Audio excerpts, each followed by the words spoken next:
नमस्कार। आज हम पड़ताल कर रहे हैं आषाढ़ी एकादशी की, जिसे देवशयनी एकादशी भी कहते हैं। जी हमारे पास जो सामग्री है वो बताती है कि हिंदू धर्म में ये तिथि बहुत महत्वपूर्ण है। तो आज हम यही समझने की कोशिश करेंगे कि क्यों। हाँ बिल्कुल। और ये जानना दिलचस्प है कि ये सिर्फ एक दिन की बात नहीं है, बल्कि एक पूरे महत्वपूर्ण काल की शुरुआत है। हाँ, सामग्री में सबसे पहली और दिलचस्प बात यही है कि भगवान विष्णु इस दिन से कहते हैं 4 महीने के लिए योग निद्रा में चले जाते हैं क्षीर सागर में। जी हाँ, और यहीं से चातुर्मास का आरंभ होता है। चातुर्मास, हाँ, ये 4 महीने की अवधि होती है जो अगली मतलब प्रबोधिनी एकादशी तक चलती है। अच्छा। और ये समय व्रत, तप और भक्ति के लिए बहुत खास माना जाता है। तो ये सिर्फ पौराणिक कहानी नहीं, इसका एक गहरा मतलब है। बिल्कुल, ये एक तरह से आध्यात्मिक रिचार्ज का पीरियड कह सकते हैं। सामग्री में ये भी लिखा है कि इस दिन व्रत रखने से पाप नष्ट होते हैं और मोक्ष भी मिल सकता है। ये तो मतलब बहुत बड़ी बात लगती है। हाँ, ये मान्यता तो है, लेकिन स्रोत इसे सिर्फ नियम की तरह नहीं देखता। ये असल में एक अवसर है जीवन को धर्म, भक्ति और अच्छे कामों की तरफ मोड़ने का।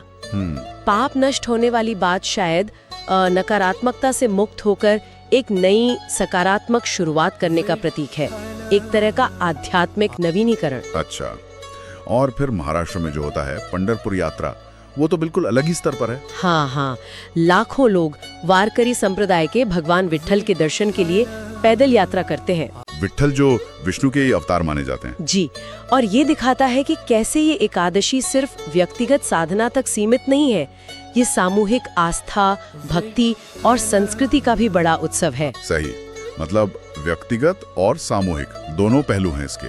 बिल्कुल, वो यात्रा उस सामूहिक ऊर्जा और समर्पण का प्रतीक है जो अद्भुत है। सामग्री में कुछ चीजें करने के सुझाव भी दिए हैं इस दिन, जैसे व्रत रखना, सात्विक भोजन करना। हाँ, विष्णु सहस्त्र नाम या गीता का पाठ करना, पीले वस्त्र पहनना, तुलसी जी की पूजा करना, मंदिर जाना। तो ये सब सिर्फ रस्में हैं या इनका भी कोई गहरा कनेक्शन है उस चातुर्मास वाली बात से? नहीं, ये सिर्फ रस्में नहीं है। स्रोत के अनुसार ये सब आचरण उस संयम और भक्ति को साधने में मदद करते हैं जिसका संदेश ये एकादशी देती है। अच्छा, कैसे? जैसे सात्विक भोजन शरीर की शुद्धि के लिए है, तो मंत्र जाप और ध्यान मन को एकाग्र करने के लिए। तुलसी पूजा प्रकृति से जुड़ाव और पवित्रता का प्रतीक है।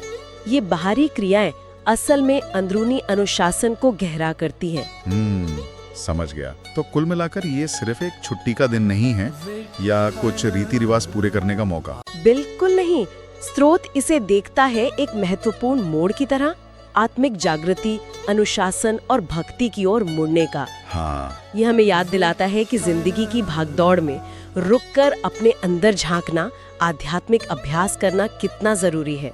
खासकर तब जब माना जाता है कि सृष्टि के पालक खुद विश्राम में हैं। सही कहा। तो हमने आज समझा कि आषाढ़ी एकादशी कैसे चातुर्मास की शुरुआत है, भगवान विष्णु के योग निद्रा का समय, और ये व्रत, तप और भक्ति के लिए क्यों इतना महत्वपूर्ण है। हाँ, और पंढरपुर यात्रा जैसे उदाहरण दिखाते हैं कि इसका सामाजिक और सांस्कृतिक महत्व भी कितना ज्यादा है। तो संक्षेप में ये दिन बाहरी चीजों से ज्यादा अंदरूनी अनुशासन और आध्यात्मिक ध्यान का है। बिल्कुल, ये आत्म मंथन और आध्यात्मिक ऊर्जा सहेजने का आह्वान है। और यहाँ एक विचार आता है ना, क्या? कि जब देवता स्वयं विश्राम में है, तो क्या ये हम मनुष्यों के लिए भी एक संकेत है कि हम भी अपनी रोज की दौड़ धूप से थोड़ा हटकर अपने अंदर की ऊर्जा को समझें, उसे सही दिशा दें। शायद यही समय है आत्मनिरीक्षण का। विठ्ठल